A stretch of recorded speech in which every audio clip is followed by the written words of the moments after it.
This is definitely the most unhinged project I've ever done. Basically, I like to make things harder for myself. Hi, my name is Emma, aka Midsummer Knits Dream, and welcome back to my YouTube channel. If you're new here, I make videos about knitting and fiber arts content, and I would really appreciate it if you checked out my videos, as well as my Instagram. I also have a TikTok, which I'm trying to post on a little bit more frequently this year, and all of my social media, everything will be linked down below, so you can go ahead and check it out. For today's video, I wanted to talk about something that I have talked about a few different times on this channel, but I've never made a legitimate video about. This project is actually frequently featured on my channel in sort of an untraditional way, just in that it is actually the background for my little intro, and it is my beekeeper's quilt. So if you've never heard me talk about this project before, I wanted to quickly give a little overview first, and then go ahead and talk about more of the details of my specific beekeeper's quilt and what I've been working on. So the beekeeper's quilt is a pattern that came out in July of 2011. It's not actually a quilt, it is a knitted blanket, but it's just called the beekeeper's quilt. And it's comprised of these little small hexagons that are made out of fingering weight yarn. So just to give you a bit of scale, these are how small they are. And for me at least, these take around 45 minutes to complete. I think there are probably people that are a little bit of faster knitters who may be able to finish them in 30 minutes, but they definitely take a significant amount to make considering how small they are and how many of them you need to actually make a blanket. When this pattern came out, I think it was definitely a bit of a phenomenon in the knitting community. On Ravelry, it has over 10,000 projects, and that is pretty insane to me considering how ambitious of a project this is. It really just shows how well the pattern did and how much of a phenomenon it was at the time. Tiny Owl Knits, the designer of this pattern, actually calls for the hexagons to be stuffed, so she actually calls them hexi puffs. But as you can see, they are double-sided, they're knit in the round, so they do have sort of a pocket inside that could be stuffed with something. For my case, I decided not to stuff them. I do actually really like the look of the stuffed blanket, but I like the look of the flat blanket as well. And I think when I first started this project, I honestly just didn't have any stuffing, and that was what led to my decision to not stuff them. But I think it looks lovely either way, and it will definitely be a very warm blanket regardless, because it is going to be made of double-sided wool, the entire blanket. So I don't think it's really a matter of if the blanket will be warm enough, it's more of a matter of just how it looks aesthetically. So going a little bit more into the story of my beekeeper's quilt in specific, ever since the pattern came out, like I said, it was a giant phenomenon. Tons of people made it and made really beautiful renditions, and so I had been really inspired by the pattern for quite a while. But in 2018, I think I just had a little bit of spare yarn and decided to start it. Actually, in 2018, I think I only made 2 hexagons. I didn't really get any legitimate progress done on the project, but I just technically started it in that year. The truth is, I actually really started this project in earnest when the pandemic hit, so in March of 2020. At the time, I was in my senior year, last semester of college, and I was really excited for my last semester of college to take a little bit more of a chill course load and just have a lot of time to spend with my friends and enjoy that last semester of college, which, as you all know, did not happen. I ended up going home to Virginia and being with my mom and brother for a few months, and I just honestly had a lot of free time to work on knitting projects. So this was sort of the time period that launched me back into knitting as a hobby, and the beekeeper's quilt was what I primarily worked on during this time. I actually am calling the project my pandemic quilt on Ravelry because a lot of the groundwork was laid for this quilt during the early pandemic, and obviously the pandemic has still been going on since then, although it's been a little bit toned back. So I feel like a lot of the progress on this quilt has been fueled by the pandemic and just having a lot of free time to work on knitting. One other quick thing I wanted to mention about the beekeeper's quilt is the color scheme.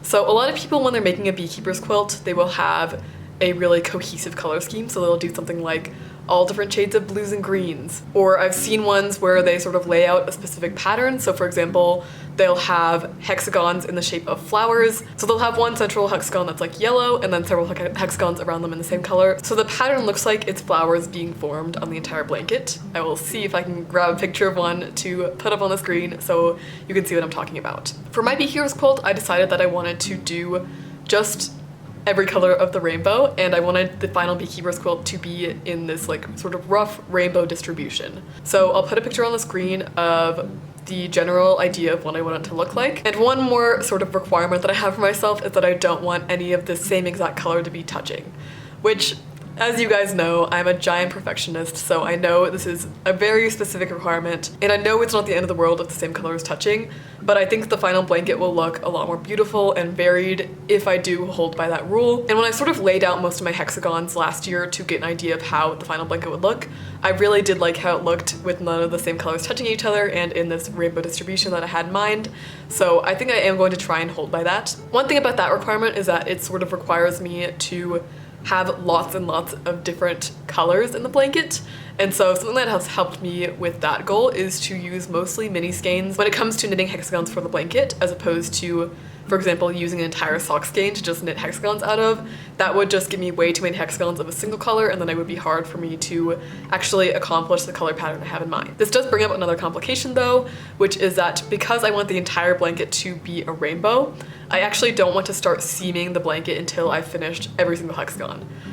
Just because I want to make sure that that pattern is in place as I have it in mind.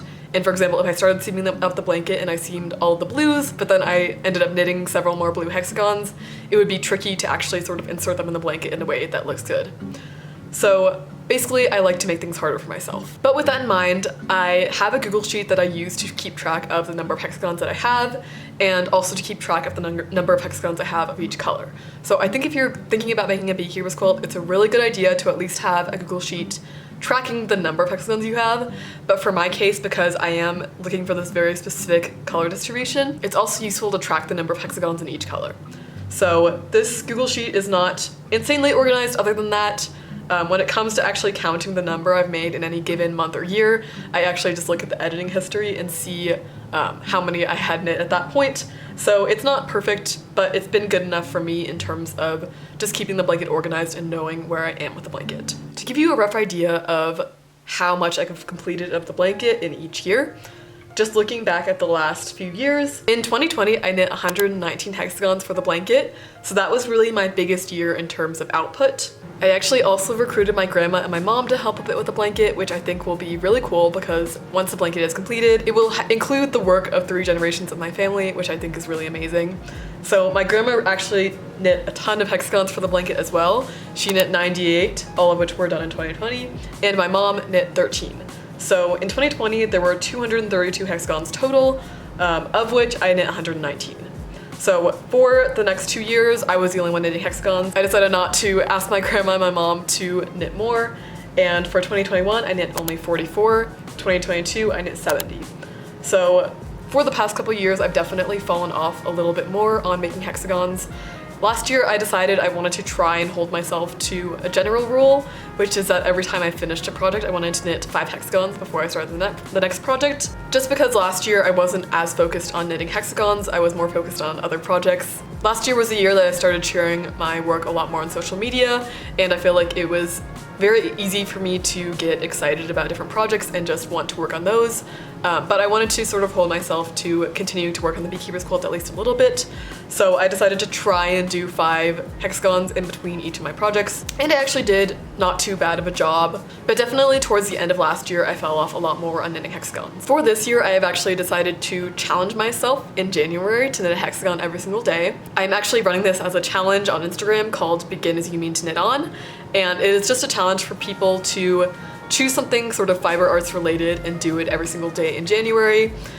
For me, I decided that I wanted to knit a hexagon just because, as I said, for the last couple of years, I've definitely fallen off from making as many hexagons, and I do want to stay on top of this goal and finish this blanket eventually. To also give you an idea of how far along this blanket I am, I have close to 400 hexagons. I will put the exact count on the screen because I haven't actually added up all my hexagons that I've done so far in January, but I'm very close to 400. And I previously laid out all my hexagons to check the size of the blanket when I had around 300. And that is the picture that I've shown basically in every video where I'm talking about the beekeeper's quilt.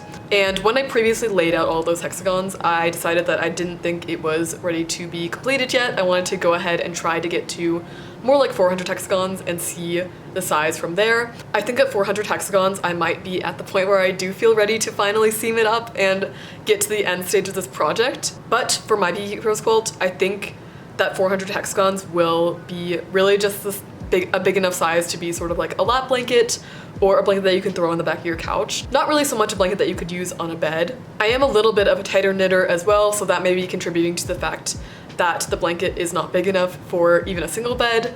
But just to keep in mind, if you are interested in making this project, you do need a ton of hexagons to actually make a blanket of a significant size, and like I said, this project is really not for the faint of heart. Once I finish this challenge in January, which should get me to 400 hexagons, I think I am going to go ahead and lay out all the hexagons again and check the size again and see if I'm ready to just finish up the blanket or if I want to keep going. This has been such a long, ongoing project that it's a little bit scary for me thinking about actually getting to the end stages, especially because the seaming is going to be a total pain. But it is also really exciting because this has been such a long, ongoing project that has meant so much to me, and it would be really cool to actually complete it and be able to use it. So I also wanted to go through a couple of sort of frequently asked questions about my beekeeper's quilt. I posted about this project many times on Instagram and it's actually gone viral a couple of times, so there actually have been some frequently asked questions. The first one being why I'm actually making this blanket. A lot of people have commented and said, why don't you just do a crochet blanket? Why not use bigger yarn? All of these various things about why I'm being so unhinged to make this ridiculous blanket out of fingering weight yarn. And the truth is, like I mentioned, this pattern was very popular on Ravelry in 2011 and 2012, and at the time I remember looking at it and just thinking it was so gorgeous. It truly is a very unique blanket, I think, just in the way that it looks, with the hexagons or hexy puffs. I think that is something that can't really be achieved with a blanket that is just made of much larger components.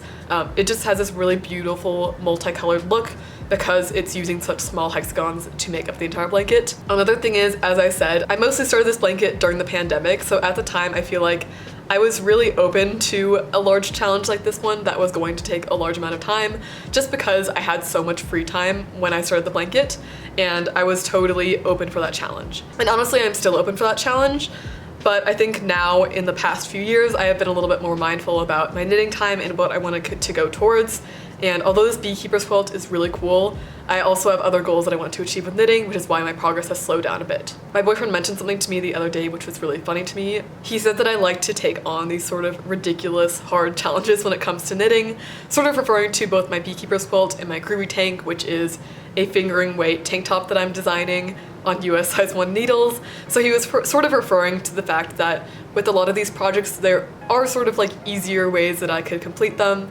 I could do different versions of these projects that would be a lot easier. So for example, a crocheted blanket or a blanket with much bigger yarn. Or for the groovy tank, I could have made it with bigger yarn as well, bigger needles. I could have done a less detailed design, etc.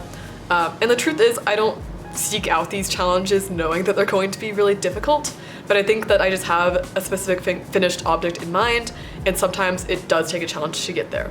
So I am willing to take on those challenges when I really want to achieve the finished object. My camera battery keeps dying, so I apologize if you're seeing any sort of movements in the background or where the camera's pointing. I'm trying my best to keep it consistent. But the other frequently asked question I get is how I'm going to actually seam up all of these hexagons. And my response to that is a great question. So I believe Tiny Owl Knits recommends to just sort of seam the very edges of the hexagons. So there will sort of be small gaps in the blanket if you go with that approach, but it will be a lot faster of a seaming method. For me, I think I'm definitely going to do a bit of experimentation when I actually get to the point of seaming and deciding what I want to do. I do like the idea of the blanket being a bit more solidly seamed than that, so actually fully seamed together to the point where you can't like poke your finger through so easily. But I'm not sure how I'm going to do that quite yet. But I will definitely figure something out and let you guys know what I decide to do. If you are considering making this blanket, there are a few things that I would recommend just in terms of tips to go about it and things to plan in advance. The first one I would say is that you should decide on your color scheme in advance. Since I started the blanket, I wanted to do sort of a rough rainbow distribution, which means I was really open to basically any color of yarn that I came across except for any sort of neutral, because I don't want there to be neutrals in my rainbow. But I think having a clear picture of this in advance is really helpful. It will help you if you want to do any sort of special formation like the flowers that I showed earlier, just to have that planned in advance so you aren't doing unnecessary work and making hexagons that you won't actually use. For my own blanket as well, I'm only using solid and semi-solid yarns as opposed to any variegated yarns, just because I don't want variegated yarns to take too much attention away from the rainbow pattern of the entire blanket. So I think you should just have in mind what your general color distribution will be. I think it's just definitely good to know that in advance. And if you don't want to have any color scheme at all, that's totally fine as well. I've seen ones that have lots of really varied colors and they look beautiful and they would be amazing stash busters. Another thing is to do a bit of experimentation when it comes to making the hexagons themselves when you're starting out. I think that this can take a bit of tweaking from person to person in terms of what they like with the hexagons. So deciding whether you want to stuff them or not, deciding if you want to make any modifications to the pattern. For example, I am using a different increase from the one that Tiny Owl Knits recommends, and those are just things that I think it's also good to figure out pretty early on into the process so that you don't have too many inconsistencies with your hexagons. Obviously, it's fine if you have some slight inconsistencies, but that is just my recommendation if you want to have all of your hexagons be consistent, to do a little bit of experimentation just to decide what you like in terms of making hexagons at the beginning. Another tip I have is to sort of set goals for yourself in terms of making the blanket. This is such a huge blanket project that it can be really easy to get totally lost, to just forget about it and not make any for months at a time, which I have totally done, and just to not make great progress on it at times. So I think a really good way to go about this is to set goals for yourself. So your goal could be anything from a certain number that you want to complete in a month, or it could be something like I did last year, which was to complete a certain number of hexagons in between projects. I think this is a really good way to stay on track with the project and make sure that you're making progress on it, because it's really easy to get off track, to forget about it. I've seen a lot of abandoned Ravelry projects of this blanket, and I am sometimes scared that mine will also be abandoned, but I really am trying to get to the finish line. And lastly, I do just want to say, like I've already mentioned, this blanket is a really big time investment and it is not for the faint of heart. I think it's a really beautiful pattern and the finished object looks amazing, but I think there's no shame in starting a blanket that is going to be a little bit of a quicker process, whether it's a crochet blanket. I've seen actually a very similar sort of like hexagon style crochet blanket, which I think would definitely go a lot faster, or just any sort of other blanket that is knit in larger yarn, larger needles, etc. If you just want a blanket, there are definitely easier ways to achieve this as opposed to making the beekeeper's quilt. But I think if you really want the beekeeper's quilt and you're up for the challenge, then I think it is a really cool and amazing project to start on. I hope you guys enjoyed this video. Thank you so much for watching. I'm really hoping to have an update for the beekeeper's quilt someday soon, where I'm either able to start seaming or even finish seaming and have a complete blanket, and that will be so exciting. If you want to see any updates, I will definitely make a YouTube video if I finish the blanket, but in terms of smaller updates, I post on my Instagram pretty regularly, just like stories and posts with updates about the beekeeper's quilt, so you can go ahead and follow me on there if you want to see more updates throughout this process of me making it. And again, thank you so much for watching this video. If you're still around, I would really appreciate it if you gave me a subscribe, turn on the post bell for notifications, and gave this video a thumbs up. I really appreciate you guys, and I will see you next time. Bye.